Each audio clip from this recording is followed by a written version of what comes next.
नमस्कार, खबरों का पंचनामा देख रहे हैं आप। मैं हूं आपके साथ पूजा।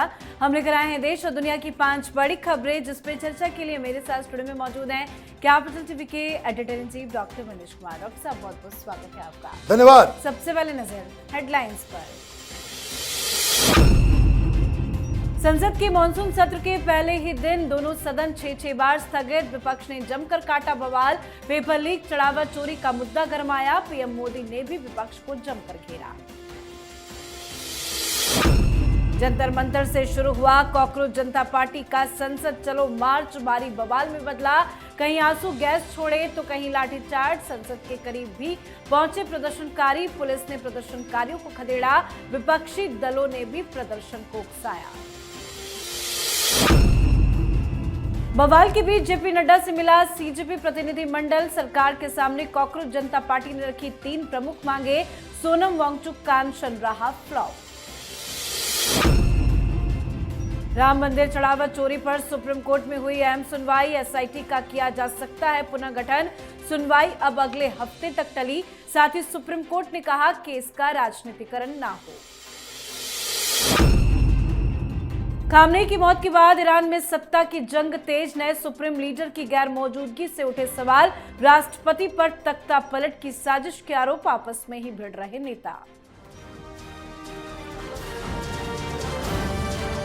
खबरों की शुरुआत में सबसे पहले बात संसद के मॉनसून सत्र की। आज से संसद के मॉनसून सत्र की शुरुआत हो गई है। सत्र की शुरुआत में ही विपक्ष का जोरदार हंगामा देखने को मिला। लोकसभा और राज्यसभा दोनों सदनों में कार्यवाही बार बार स्थगित करनी पड़ी। विपक्षी सांसदों ने सदन को चलने ही नहीं दिया। विपक्ष ने नीट, पेपर लीक, राम मंदिर दान चोरी मामले और जंतर मंतर पर चल रहे प्रदर्शन समेत कई मुद्दों पर चर्चा की मांग को लेकर दोनों सदनों में विरोध प्रदर्शन किया। विपक्षी सांसदों ने नारेबाजी की, हंगामा काटा। प्रश्नकाल के दौरान सदन के बीचों बीच आकर हंगामा किया। स्पीकर के समझाने के बाद भी विपक्ष शांत नजर नहीं आया। फिर आखिरकार सदन की कार्रवाई को स्थगित करनी ही पड़ी। कुल मिलाकर आज 6 बार लोकसभा और 6 बार राज्यसभा की कार्रवाई स्थगित हुई है। तो वहीं सत्र की शुरुआत से पहले प्रधानमंत्री नरेंद्र मोदी ने विपक्ष से सदन में सकारात्मक सहयोग की अपील की है। उन्होंने स्पष्ट संदेश देते हुए कहा था कि सदन में हंगामे की बजाय तर्क और तथ्यों के आधार पर बहस होनी चाहिए, क्योंकि ये सत्र देश के कई महत्वपूर्ण विधेयकों के लिए ऐतिहासिक हो सकता है। प्रधानमंत्री ने वैश्विक युद्ध जैसे हालात और पश्चिम एशिया के तनाव के बीच भी भारत की मजबूत आर्थिक वृद्धि की सराहना की है। सर, पूरी उम्मीद थी कि विपक्षी दल हंगामा काटेंगे और आज वही हुआ। देखिए, ये उनकी स्ट्रेटजी है, रणनीति है कि किसी भी तरीके से पार्लियामेंट को चलने ना दे। और ये कोई पहली बार नहीं है। 2024 जब से ये सरकार आई है तब से एक भी सत्र जो है वो शांतिपूर्वक चला नहीं है।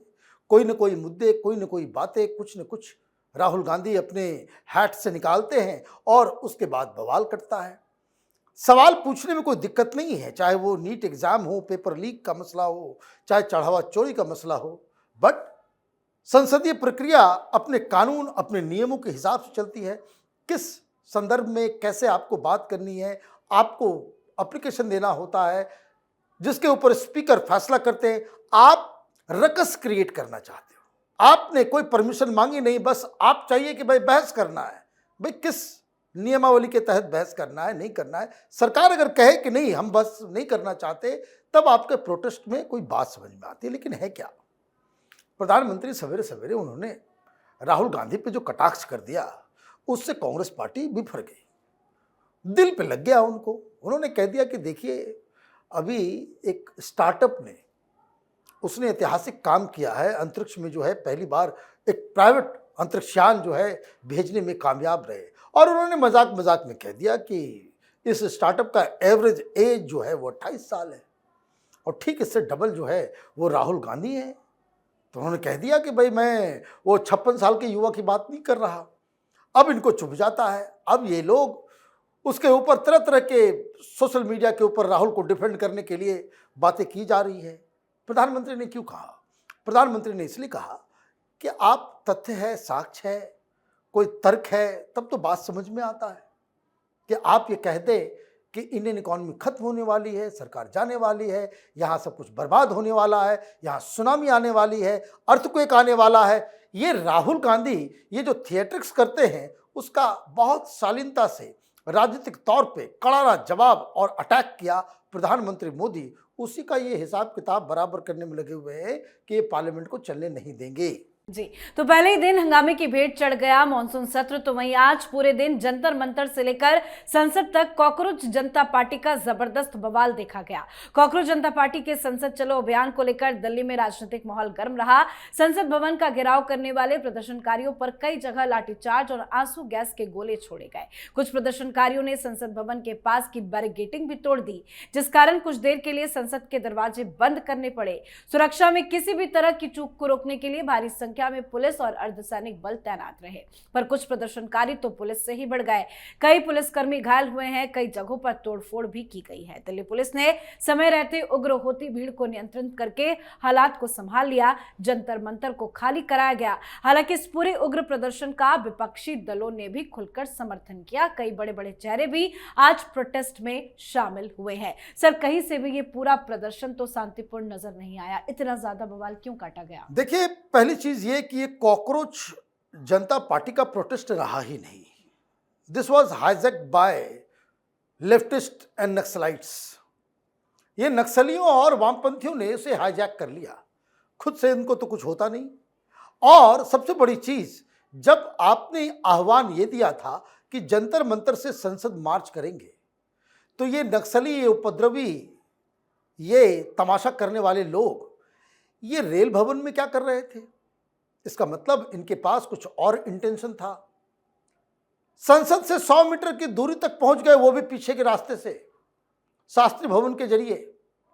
और ऐसी अफरा तफरी पार्लियामेंट के अंदर मची कि पार्लियामेंट के सिक्योरिटी, सीआईएसएफ, वो आनन फानन, वहां सारे पत्रकार जो अंदर थे वो डरे सहमे थे कि अब क्या होगा, क्योंकि पार्लियामेंट के अंदर से वो आंसू गैस के गोले, गोलियों की आवाज और हंगामे की आवाज जो है वो सुनाई दे रही थी। दरवाजा को बंद किया गया और उसके बाद दिल्ली पुलिस ने जिस हिसाब से इन लोगों को खदेड़ा है, जो जरूरी था कि इन लोगों की उपद्रव को आप कब तक इस तरह से बर्दाश्त करेंगे। और ये कब हो रहा है? जब अभिजीत दीपके ने अनशन तोड़ दिया। नड्डा साहब के साथ इनकी बातचीत हो गई, अपना मेमोरेंडम ये लोग दे चुके। जब सारी चीजें हो गई तब आपको ये सारी चीजें नहीं करनी थी। लेकिन जैसा कि मैंने कहा कि अभिजीत दीपके, ये कॉकरोच वाले, ये स्टूडेंट के हाथ में ये आंदोलन था नहीं, ये तो हाईजैक कर लिया गया था नक्सली एलिमेंट्स के द्वारा। जी, तो जबरदस्त बवाल देखा गया है। तो वहीं कॉकरोच जनता पार्टी के संसद मार्च पर लाठीचार्ज के बाद सीजेपी कार्यकर्ताओं का एक प्रतिनिधि मंडल केंद्रीय स्वास्थ्य और परिवार कल्याण मंत्री जेपी नड्डा से मिला। नड्डा और सीजेपी प्रतिनिधि मंडल के बीच में छात्रों की मांगों को लेकर एक लंबी चर्चा हुई। मीटिंग के लिए कॉकरोच जनता पार्टी के 2 प्रवक्ता सौरभ दास और आशुतोष रंका जेपी नड्डा के पास पहुंचे। इस दौरान उन्होंने अपनी मांगों की लिस्ट जेपी नड्डा को सौंप दी।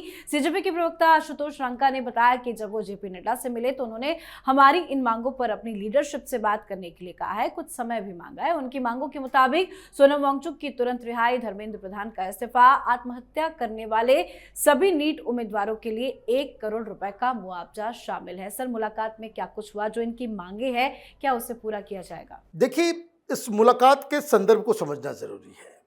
कल शाम ही सोनम वांगचुक की पत्नी ने कहा कि अगर कोई नेता, कोई मंत्री बात कर ले और ये जो कुछ हमारी मांगे हैं उसको लेकर के पार्लियामेंट में इस पे सवाल उठाए जाएं, बातचीत हो पार्लियामेंट के अंदर, विपक्षी पार्टियां भी उसके ऊपर बातचीत करें, तो सोनम वांगचुक अपने इस प्रोटेस्ट को खत्म कर लेंगे। That was a done deal.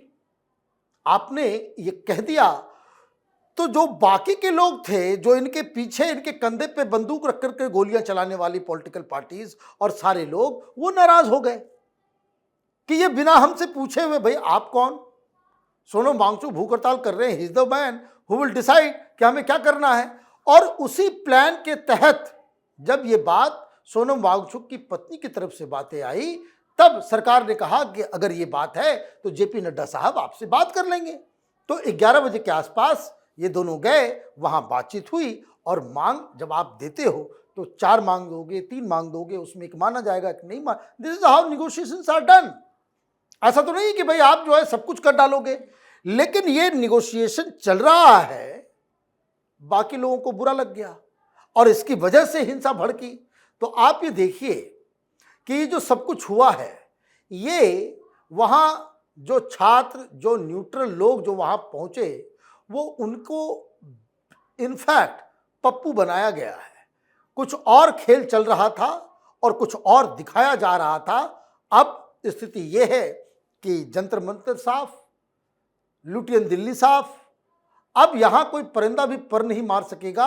और जिस तरीके से बिना कुछ अचीव किए हुए ये आंदोलन खत्म हुआ है, ये बताता है कि शुरुआती दौर से ही इस आंदोलन के साथ कोई लेजिटिमेसी नहीं थी। जी, चलिए बढ़ते हैं आगे। अयोध्या के राम मंदिर चढ़ावा चोरी मामले में आज सुप्रीम कोर्ट में सुनवाई हुई, लेकिन केस पर विस्तृत सुनवाई अगले हफ्ते के लिए टाल दी गई है। चीफ जस्टिस सूर्यकांत, जस्टिस जयमाल बागची और जस्टिस वी मोहन्ना की पीठ ने जांच की मौजूदा स्थिति पर जानकारी ली। साथ ही कहा कि इस मामले को राजनीतिक रंग नहीं दिया जाना चाहिए। अदालत का मकसद सिर्फ ये सुनिश्चित करना है कि जांच अपने सही अंजाम तक पहुंचे। सुनवाई के दौरान कोर्ट में बताया गया कि पिछली सुनवाई के निर्देशों के मुताबिक स्टेटस रिपोर्ट दाखिल की जा चुकी है। सुनवाई के दौरान अदालत ने जांच कर रही विशेष जांच टीम यानी कि एसआईटी के गठन पर भी सवाल उठाए। कोर्ट ने कहा कि सरकार इस बारे में जरूरी निर्देश लेकर आए।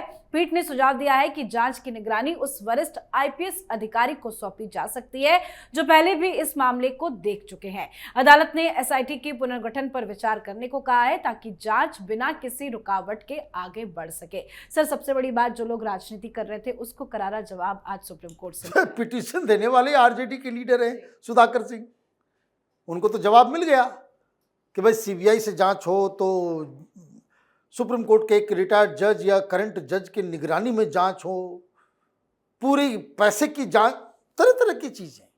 जो लोग इसके ऊपर राजनीति कर रहे हैं वही लोग कोर्ट गए। तो राहुल गांधी को, अखिलेश यादव को, अरविंद केजरीवाल को आज सुप्रीम कोर्ट ने शटअप कह दिया कि इसके ऊपर राजनीति मत करो। इसका मतलब है कि ये लोग जो कर रहे हैं उसे कोर्ट भी समझ रहा है कि ये गलत है। मामला एक पवित्र जगह का, जहां लोगों, करोड़ों लोगों की आस्था है, वहां ये गड़बड़ी हुई है, कोई जांच चल रही है, तो उस जांच को देखना कि वो अपने लॉजिकल एंड पे जाए, सारे चोर पकड़े जाए, कोई बचे ना, ये कोर्ट का काम है। अब जो प्रिलिमिनरी रिपोर्ट देखा गया, जज साहब ने जरूर देखा होगा और उन्होंने कहा कि ये तो ठीक है, इसमें इंटरवीन करने की जरूरत नहीं है।